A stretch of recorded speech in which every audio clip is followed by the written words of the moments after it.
Full-scale war was inevitable. It came in the summer of 1937. A minor clash near Beijing was trumped up by the Japanese. It was the excuse they'd been looking for. They captured Beijing and in August attacked Shanghai.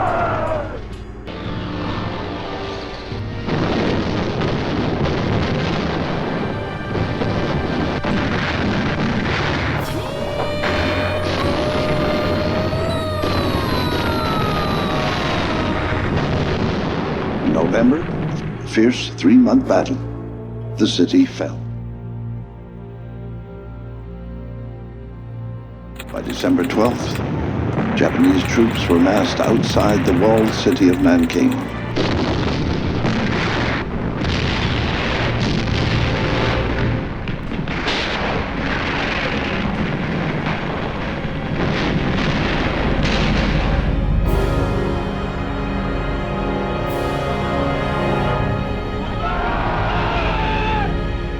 The next day, they entered the city and began raping and murdering its citizens in an orgy of violence that has few parallels in modern history.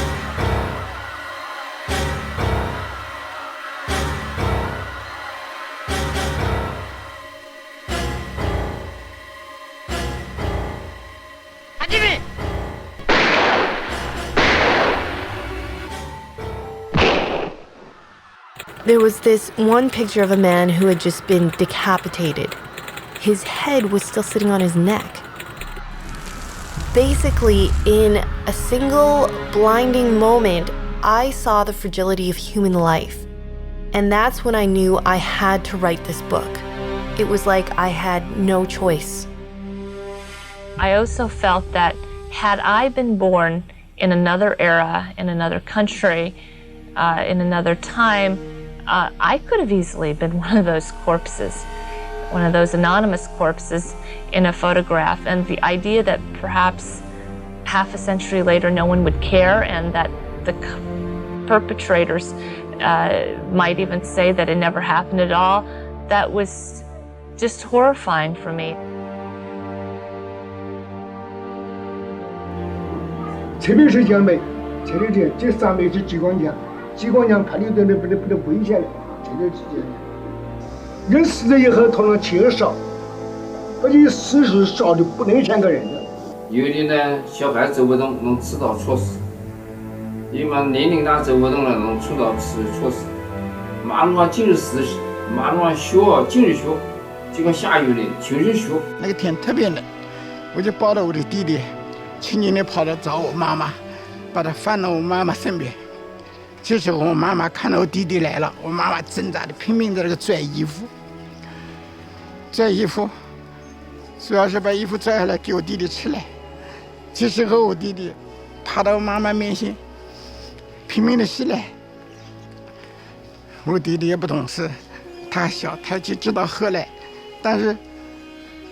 I realized this was a story with heroes as well as villains. The most fascinating of all, I think, was John Rabe. He was the head of the Safety Zone Committee. Often he would drive through the city or walk through the city and he would try to stop atrocities that were in progress. He gave refuge to over 600 Chinese in his own house, and for days would go sleepless, ever vigilant of the constant threat of marauding Japanese soldiers looking for women. He and the other Westerners would risk their lives to collect and bring in food to the 200,000 in the safety zone. He also constantly petitioned the Japanese embassy in Nanking to stop the raping and murdering. Consequently, the people of Nanking called him the living Buddha.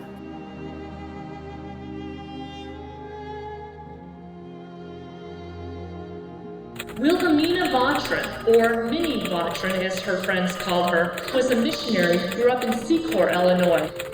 And in 1937, she was the head of Jingling Women's College in Nanking. When Nanking fell to the Japanese, Vautrin turned the campus into a refugee camp. Thousands of Chinese women and children poured into the zone with only the clothes on their backs. Soldiers would break into the camps at night and kidnap a few women before Vatrin and the other missionaries could stop them. Vatrin managed to rescue a few girls from the clutches of soldiers and ordered the Japanese out of the zone. But these men were not accustomed to dealing with strong women like Minnie Vatrin and slapped her around or threatened her with their bloodied swords, bayonets, and guns. Minnie Vatrin was a strong woman and a hero, but in the end, she found it impossible to sustain the mental torture of living in the hell that was Nanking.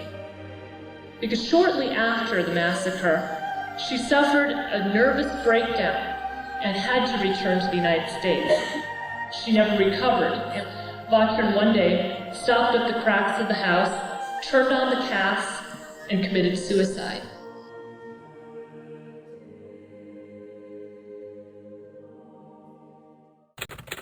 Unfortunately, a mountain of evidence on the Nanking Massacre, including thousands of archival materials in 4 different languages, as well as photographic and motion picture evidence and widespread news coverage, has not deterred these Japanese extremists from dismissing it all as propaganda or forgeries. I feel very fortunate that The Rape of Nanking did become a bestseller. I didn't want the story to just disappear. I didn't want all those thousands of people's lives to vanish into oblivion. That's why I wrote it. What really bothered me was that powerful forces out there in Japan wanted the story to go away. I just felt it was insulting to the victims, and I think that individuals have to fight to prevent these acts of genocide from happening and then being forgotten. The apology. Did you hear an apology? I don't know. Did you hear an apology? I didn't really hear the word apology that was made. And I think that if he had said genuinely, I personally am sorry for what the Japanese military had done during World War II, I would have considered that an apology. But again, there are words that are used such as words like regret, remorse, unfortunate things happen. 第12届全国人民代表大会常务委员会第7次会议决定，将12月13日设立为南京大屠杀死难者国家公祭日。每年12月13日，国家举行公祭活动，悼念南京大屠杀死难者和所有在日本帝国主义侵华战争期间惨遭日本侵略者杀戮的死难者。My greatest hope is that a few of you in this auditorium today will actually serve as crusaders for truth, beauty, and justice in the future. People like that are needed to create a better world for the next generation of humankind on this planet and to ensure the survival of our civilization. Please believe in the power of one. One person can make an enormous difference in this world. One person, actually just one idea, can start a war or end one. You as one individual can change millions of lives. So think big. Do not limit your vision, and do not ever compromise your dreams or ideals.